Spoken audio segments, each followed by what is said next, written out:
Hey guys, what's going on? This is I own an iPhone 693 doing my very first review of a Lego set. I felt like I just had to do it. I don't mean to get into reviewing sets and all that, but I was at the Toys R Us the other day just trying to pick up Gandalf Arrives, just trying to get my Gandalf minifigure like everybody else is.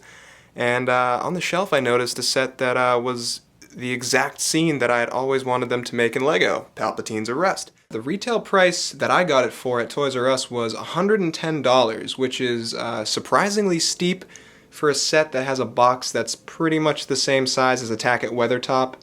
Let me get the box in here and show you that. Right here we got the box to Palpatine's arrest. It's long, it's thin, it's plastered in advertisements and pictures of, the fun you can have with the set. If you put the two boxes side by side here, you'll see that Palpatine's arrest does have some length on it, and I mean, it is a long-ass box, so I'm not surprised by that, to be honest. But it does have some thickness on the Attack at Weathertop box as well, as you can see, very slightly, as well as the minifigure amount. Now on the Brick Show, which I watch all the time and admire greatly, this set was pretty much solidly evaluated at about a $90 price, as it was in many other places, such as other reviews of the set and etc. But other people had gotten it in Europe and had gotten it in places that weren't a New England Toys R Us. So you never know if the price will be different or not. However, I think $110 is a bit of a ridiculous price for this set, and it's pretty obvious why. On the box here, we've got 5 new hard-to-find minifigures, so everybody's new, except Kit Fisto, of course.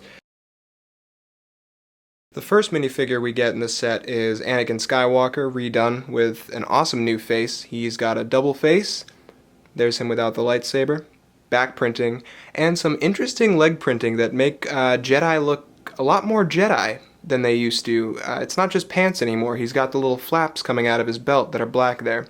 And how that works is his pants are just brown Lego pants with black printed on them where the flaps need to be. And I think that's a very, very accurate addition, following with the rest of the set, which is very accurate to its scene.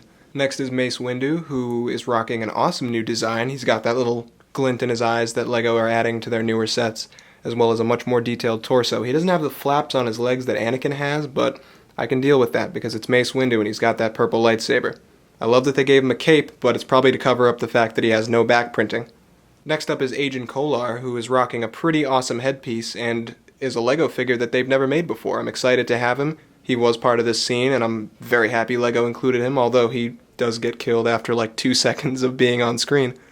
There he is without that cape, a lot easier to handle and a lot less fragile because there's a triangular point sticking out of the cape where you bend the 2 holes to fit onto his neck, and the hair comes down on that and bends it. That's not very smart design, but he's still playable, he's a great figure, and he looks very accurate to the film. That's what's important after all. And there he is without the headpiece from the front, looking a bit like Morgan Freeman. And now there he is from the back, so you can see that beautiful back printing unobscured by his long ponytail. Look at the Saesee Tiin minifigure, where he's rocking that same headpiece he was from the Clone Wars, but looking a lot better with this Episode 3 accurate face without the big cartoony eyes. Now, not hating on Clone Wars, they're great, minifigures. I have several of them in my collection, but I prefer the film accurate figures myself. And there he is with his lightsaber and his cape. There he is with neither. There he is without the headpiece and from behind. There's everybody's favorite, Kit Fisto. As you can see, he's got the cloak, and as you already know, he is not exclusive to this set, let alone is he a brand new minifigure. But he looks good. There he is without his cape and lightsaber, and as you can see, as you can't see, he has no back printing, but that doesn't really matter because his hair covers all that up and it's very finely sculpted and I like it. It's nice. I approve.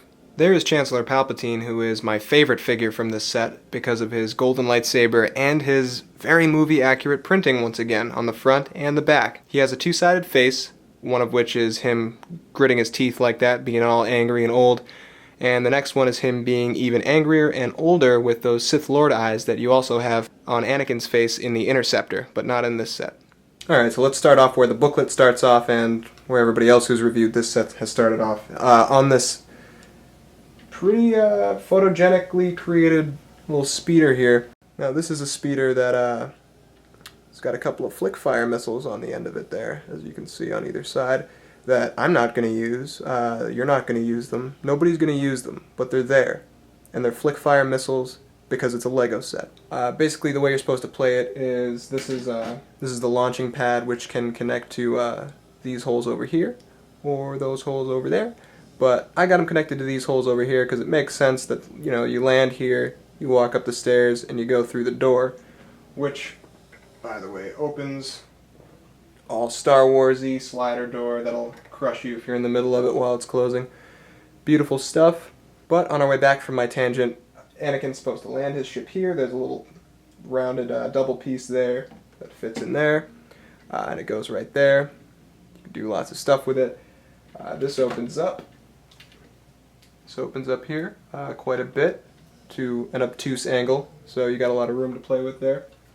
Anakin jumps out with a slightly bent cape, and he's all worried because there's a Jedi in there about to mess up the Chancellor. Now this office area is a great part of the set. It's my favorite part of the set, and it's a part of the set that's very much made for those who are trying to make brick films. Otherwise, you're probably not going to have much fun. This isn't a vehicle, it's not a ship.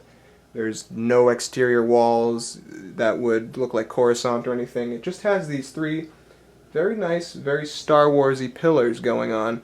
These very nice, very Star Wars-y chairs going on, as well as Palpatine's desk, something we've never gotten in Lego. You get Palpatine in his chair right there. The chair doesn't sit too close to the desk the way the instructions have it, but I just went ahead and pushed that a little bit closer because, you know, what's a desk if you can't use it as a desk and reach for it, even if he is a Lego and therefore an inanimate object. What I love is all the space they give you around the set here to do whatever your heart really desires in this office. What I love here is one of the main play features, this falling window. Now, this is just the window where, while Palpatine and Mace Windu are having their lightsaber fight, they, for some reason, in the choreography, swing their lightsabers at the window at the same time and knock it over. And there's a little locking lever down here, and all you gotta do is pull it out, and the window may or may not fall there. There's a couple of little golden statues here, and they're a very nice touch. They definitely make it seem like it's the Chancellor's office, and it's not just, you know, any office in the building in Coruscant. There's room for all the Jedi to stand, even more, even if you want to have Anakin just chilling there watching somewhere. Again, very catered toward brick filming. Now, on either side of Palpatine, you're going to see little levers like that, and like that. And those are actually very, very pointless. They're to launch Palpatine toward the Jedi as he kind of jumps at them in the film. And although I'm very, very grateful that they gave us the option of whether to launch him from the left or the right, neither of them shoot him toward the Jedi. They just shoot him out off the set. And that's very ineffective for me. But right beside this embarrassing attempt at a play feature, we have this, which is a little floorboard where you can store Palpatine's beautiful golden lightsaber. And he can kind of, you know, yank that out of there and attack the Jedi with it when the time comes. When Mace Windu comes in there and is all like, "Palpatine, you are under arrest." But, yeah, there's also one on the other side where you're supposed to hold lightning. But that's not where lightning goes. Lightning does not go in the floor. Lightning comes out of your hand when you're a Sith Lord. So that's not where my lightning goes. You can keep your lightning there, and it's a very effective place to put it, but it doesn't make much sense is all I'm saying. So, a general overview of this set. I'd give it a solid 8 out of 10 for younger kids, just because if you're looking for a bigger set to get that isn't, you know, Jabba's palace or something that's, you know, ridiculous like the Death Star, this is a very, very good set because if you don't have that many minifigures, you're getting 6 right off the bat, and not just 6 minifigures like Anakin, Obi-Wan, and like 10 clones. You're getting Anakin, Palpatine, Mace Windu, Agen Kolar, Saesee Tiin, and Kit Fisto. All of the Jedi come with brown cloaks. That alone is reason in my mind why LEGO would charge so much for this set. The golden lightsaber is probably my favorite part of the whole set, just because we've never seen that before, and I kind of miss how shiny and brand new the lightsabers used to look before. Now they're a more dull tone of silver. I think the gold kind of re-energizes the idea of the Lego lightsaber hilt, and, you know, it's an interesting touch, especially because it's pretty accurate to Palpatine.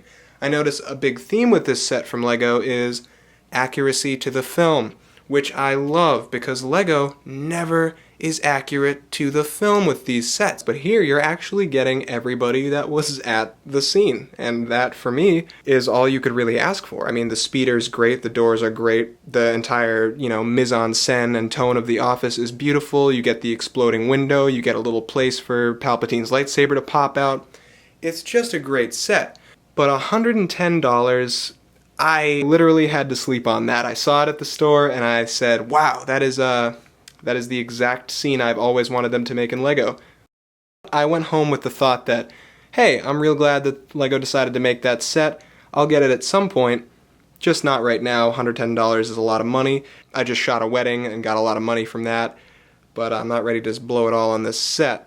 However, when I looked it up online, I found out that the set's only officially available in Germany, is not even mentioned on the American Lego website, not even mentioned on the American Amazon.com website, and when you Google it, the first thing you get are these reviews on YouTube of it and articles about how it's not available yet. So I decided to go back the next morning and pick this set up because it's just too damn collectible. I decided to open this bad boy up and, share it with people that haven't been able to see it yet. I decided to stick my hand in the metaphorical jar of Lego set reviews on YouTube. I'm not trying to step on anybody's feet. I just felt like, I have a set that not many people have, and I'm very lucky that there was that one on the shelf that day, so I wanted to share it with YouTube, I wanted to share it with my subscribers, and anybody who's interested in this kind of thing, and anybody who's out there looking to get this set. There it is. It's a damn good set if it's the set you want, but if you're not a Star Wars fan and you get this set, you're very much going to be asking why you paid $110 for it. This was I Own an iPhone 693 doing my very first Lego review. I'm Ramsey Issa in real life, that's my name. Don't wear it out, and I hope to be doing more reviews. If you guys hate it, I'm gonna stop. But if you like this and you want me to do more, let me know. I'll keep doing more. Thanks, guys.